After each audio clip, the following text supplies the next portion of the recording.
안녕하십니까, 서한비TV 김기주입니다. 오늘은 진균 감염, 통칭 곰팡이균 감염에 대한 어르신들이 감염된 경우에 대해서 어떻게 검사를 하고 또 어떤 분이 잘 걸리고 어떻게 치료를 하고 어떤 예를 갖는지에 대해서 말씀드리겠습니다. 그럼 시작하도록 하겠습니다.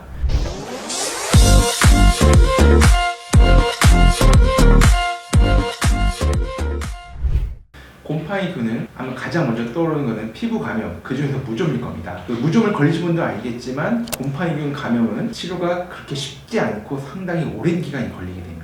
통상적으로 진균 감염, 곰팡이균 감염은 피부 쪽에 많이 생기게 되는데요. 그런 경우에는 무좀과 마찬가지로 진균 치료제, 곰팡이 치료제를 받으면서 경과를 보시는 경우가 많습니다. 이런 경우에 통상적으로 부작용이 크지는 않고 당연히 이제 시간은 좀 걸리긴 하지만 통상적으로 무좀보다는 시간이 좀 짧긴 하지만 치료하는데 시간은 걸리긴 합니다. 꾸준히 치료하면서 경과를 보면 되고요. 다만 요로 감염이나 아니면 혈액 내 감염으로 되는 경우는 상당히 이제 복잡한 문제가 될 수가 있습니다.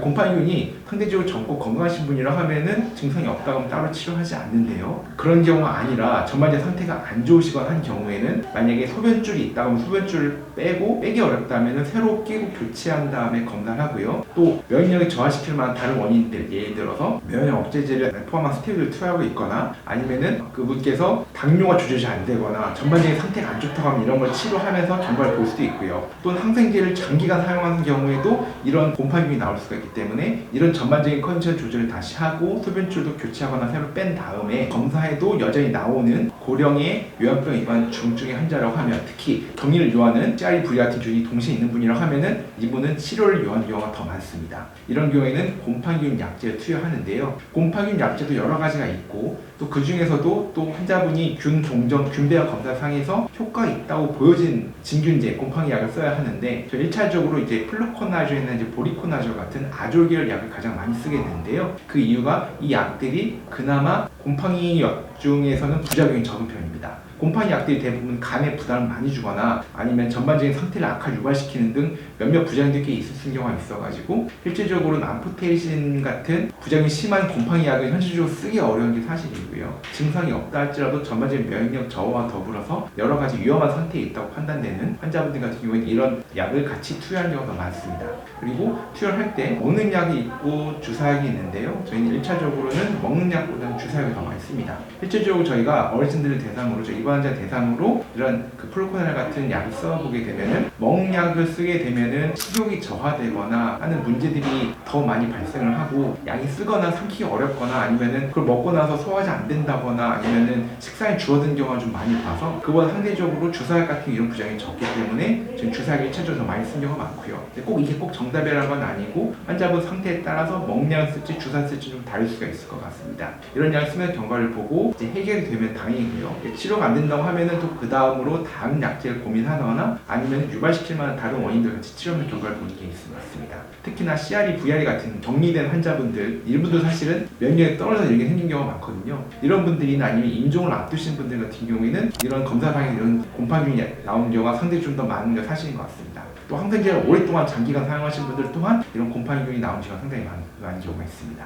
그 다음 혈액 내 균배양 같은 경우에는 대단히 위험한 상태로 보시면 될 것 같습니다. 혈액 내에서 곰팡이균이 이제 동정이 된 경우에는 사실은 많이 위험한 상태라고 보시는 게 맞을 것 같고요. 이런 경우에는 주사로 된 곰팡이 약을 쓴다 할지 당연히 검사에서 결과가 나오면은 장기 치료제를 써야 하는데 치료제 쓰더라도 30-60% 사망하신 거 나와 있고 실제로 저희가 사용해 봐도 절반 이상에서는 돌아가신 경우가 많습니다. 이런 경우에 보통 감염의 원인이 되는 중심정맥관이나 말초정맥관 같은 걸 당연히 빼야 할 것이고요. 또 면역력을 저하를 유발시키는 다른 치료약제라든가 아니면 다른 컨디션들을 최대한 보존시키는 것들이 필요한데요. 이런 걸 한다 할지라도 현실적으로는 상당히 예후가 나쁜 편이고 또 일반적인 세균성 감염과 비교해서 진행 속도가 조금 느린 경우가 많습니다.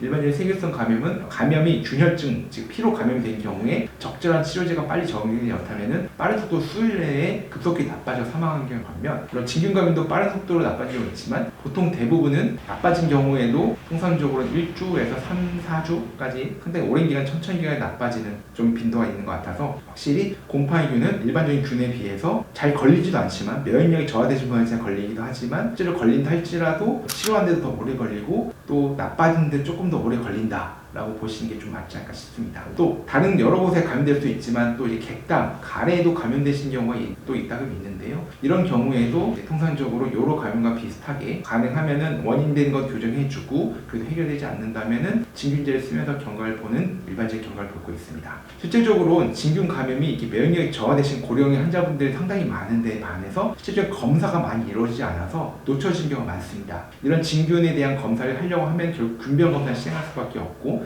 상태가 면역력이 저하되신 분들은 미리미리 균병 검사를 통해서 원인을 파악해서 빨리 치료하는 것만이 환자분들의 더 나은 예후를 파악할 수 있다. 또 검사 결과에 나온 것에 맞춰 적절한 진균제를 사용해서 환자분을 빨리 치료하는 게 필요하지 않을까 생각이 되어지고 있습니다. 오늘 내용 여기까지입니다. 다음에 더 좋은 내용 찾아뵙도록 하겠습니다. 감사합니다.